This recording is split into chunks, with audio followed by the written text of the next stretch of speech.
अस्सलामुअलैकुम। आप देख रहे हैं सिंध विलेज टेक्निकल हाल में सोहेल अहमद। दोस्तों, उम्मीद है कि सब आप खैरियत से होंगे। दोस्तों, अगर आपने अभी तक हमारे यूट्यूब चैनल को सब्सक्राइब नहीं किया तो सब्सक्राइब कर लें और बेल के आइकन को भी दबा दें ताकि हर नई आने वाली वीडियो का नोटिफिकेशन बर वक्त आप तक पहुंचता रहे। दोस्तों, ये AC/DC फ़ैन है। इसमें मसला ये कि ये रुक जाता है, फिर चलता है, फिर रुक जाता है। तो इसका मसला क्या है, ये फॉल्ट आज हम आपको दिखाएंगे। दोस्तों, ये बिगनर जो है उनके लिए हम वीडियो बनाते हैं, ये किसी कारीगर के लिए नहीं है। तो सबसे पहले जो है ना, हमने ये पेज खोल लेना है, तो उसके बाद जो हमारी ये सर्किट बाहर आ जाएगा। ठीक है दोस्तों, ये हमने जो है ना पेज इसका निकाल लिया, ये बोल्ट जो है ना हमने निकाल लिया। अब हम देख रहे हैं कि इसका जो जैक है, फ़ैन वाला जो जैक है, 3 पिन वाला, 3 तारों वाला, ये हीटअप हुआ है। दोस्तों, अक्सर ये हीटअप हो जाता है, या इसके सामने जो ब्लैक कलर के जो मॉसफेट लगे हुए हैं, अगर इनमें से भी कोई एक भी अगर शॉर्ट हो जाए, यानी ख़राब हो जाए, तो भी हमारा पंखा झटका मारता है और कभी चलता है और कभी रुक जाता है। तो दोस्तों, इसकी चाल किस तरीके से सीधी करनी है, उल्टी चाल, वो हम आपको आगे वीडियो में चलकर बताएंगे। दोस्तों, हमने जो ना सर्किट को निकाल लिया, तो इसके ऊपर जो डस्ट है, जो मिट्टी वगैरह है, उसको हमने अच्छे तरीके से ब्रश से साफ़ कर लेना है। ठीक है दोस्तों, हमने जो है ना इसकी सफाई कर ली। तो अब जो है इस जैक को हमने निकाल लेना है। दोस्तों, अगर इसके ऊपर ही हम सोल्डिंग वगैरह कर लेंगे तो दोबारा ये हमारा जैक ख़राब हो जाएगा, फिर हमारे पास यही फॉल्ट आएगा। ठीक है दोस्तों, हमने ये जैक जो है ना निकाल लिया। तो अब यहाँ पर हमने 3 तारें लगा देनी है। ठीक है ना दोस्तों। तो यहाँ पर जो है हम आपको दिखा रहे हैं कि हमने जो ना ये पूरा पिन के साथ इसका प्लास्टिक जो था वो भी हमने निकाल लिया, 3 पिन जो थी वो भी हमने निकाल ली। तो अब जो है हमने यहाँ पर 3 तारें लगा दी। दोस्तों, आप देख सकते हैं कि ये 3 तारें जो है हमने यहाँ पर सोल्ड कर दी सर्किट के अंदर, कार्ड के अंदर। ठीक है दोस्तों। तो बीच में जो तार होता है ये ब्लैक वाला होता है, हमारे पास ब्लैक तार नहीं था, तो इस वजह से जो है हमने यहाँ पर ब्लू कलर का तार वो लगा दिया। दोस्तों, फिर जो है ना हमने इस तरीके से इसको सर्किट को बिठा देना है। और जब हम इसको लाइन देंगे तो ये जो आप देख रहे हैं ना स्टिकर, तो दोस्तों यहाँ पर जो है ना, यहाँ से हमारा 220 जो है वो तार यहाँ लग जाते हैं, और इस तरफ जो है यहाँ पर हमारे बैटरी 12 वोल्ट के तार लग जाते हैं। ठीक है दोस्तों, ये ब्लू और पीला कलर, ये प्लस यानी जो गिठान लगी हुई है, ये प्लस हमने बनाया हुआ है। अक्सर यहाँ पर ब्लैक और रेड होता है, तो हमने ये अपनी तरफ से तारें यहाँ पर जॉइंट की हुई, ये भी जल गई थी। तो दोस्तों, ये हम आपको दिखा रहे हैं कि ये देख सकते हैं कि 3 तारें जो है हमने निकाली हैं। बीच वाली ब्लू वाली यहाँ ब्लैक तार लगता है।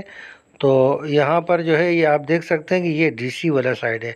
अक्सर यहाँ पर ये जो 3 तारें होती हैं, जैक लगा होता है, यहाँ पर 12 वोल्ट का होता है। और ये जो स्टिकर लगा हुआ, अगर स्टिकर न लगा हुआ हो तो ये आप देख सकते हैं 220 वोल्ट AC लिखा हुआ है। तो अगर स्टिकर ना हो तो आप देख सकते हैं कि यहाँ पर जो है ये कैपेसिटर लगा हुआ है। दोस्तों, ये इसकी निशानी है। तो ये चॉपर लगा हुआ और ये कैपेसिटर। ठीक है, यहाँ से जो तारें निकलेंगी वहाँ पर हमने बिजली की 12 वोल्ट की तारें ज्वाइंट कर लेनी है।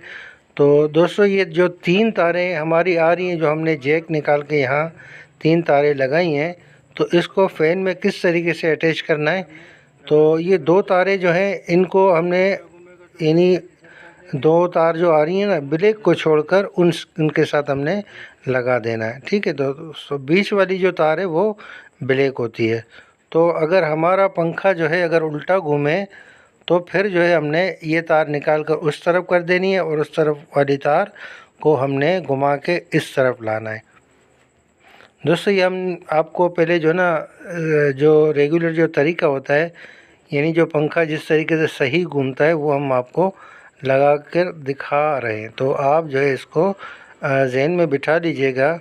अगर फिर भी कोई समझ ना आए तो आप जो है हमें कमेंट बॉक्स में पूछ सकते हैं। दोस्तों, ये पंखा जो है हमारा बीच वाला जो तार है, ये ब्लैक वाला तार है, ये हमने यहाँ पर ब्लैक जो है ना ये अटैच कर देना है। हम आपको पहले भी बता चुके हैं कि हमारे पास जो है दोस्तों ब्लैक तार मौजूद नहीं था। दोस्तों, हमारे पास ब्लैक तार मौजूद नहीं था, तो वहाँ पर जो है ना हमने ब्लू तार लगा दिया। ठीक है। तो अब जो है रेड वाला तार जो है हमने रेड के साथ जोड़ लेना है, और ब्लू वाला ब्लू के साथ। तो इस तरीके से अगर हम कनेक्शन करेंगे, अगर हमारा पंखा जो है उल्टा घूमेगा तो वो हम आपको जो है ना अभी बता देते हैं तो कि उल्टा किस तरीके से घूमता है। तो ये पहले हम तार जो है ना अटैच कर लें। तो हमने जो ना रेड के साथ लगा दिया। अब जो ब्लू वाला तार है यहाँ हमने ग्रीन लगाया हुआ है, तो समझ लें कि ये भी ब्लू ही है। तो ब्लू वाला हमने ब्लू के साथ ऐसे करना है। तो इस तरीके से अगर हमारा पंखा घूमेगा तो सीधा जो है ना समझेंगे सीधा घूम रहा है, अगर उस तरीके से घूमेगा तो उल्टा घूमेगा। दोस्तों अगर इस तरीके से हो तो हमने ये तार ये रेड वाला निकाल कर उस तरफ कर देना है और उस तरफ वाला तार जो है हमने इस तरफ कर देना है। दोस्तों अगर आपको हमारी ये वीडियो पसंद आ जाती है तो हमारे YouTube channel Sindh village technical hall को ज़रूर सब्सक्राइब करें और बेल के आइकन को भी दबा दें ताकि हर नई आने वाली वीडियो का नोटिफिकेशन बर वक्त आप तक पहुंचता रहे। दोस्तों इस तरीके से अगर हमारा पंखा घूमेगा तो ये हवा नीचे देगा। दोस्तों वीडियो को शेयर भी कीजिएगा। मिलते हैं फिर किसी अच्छी वीडियो में। जब तक अल्लाह हाफ़िज़।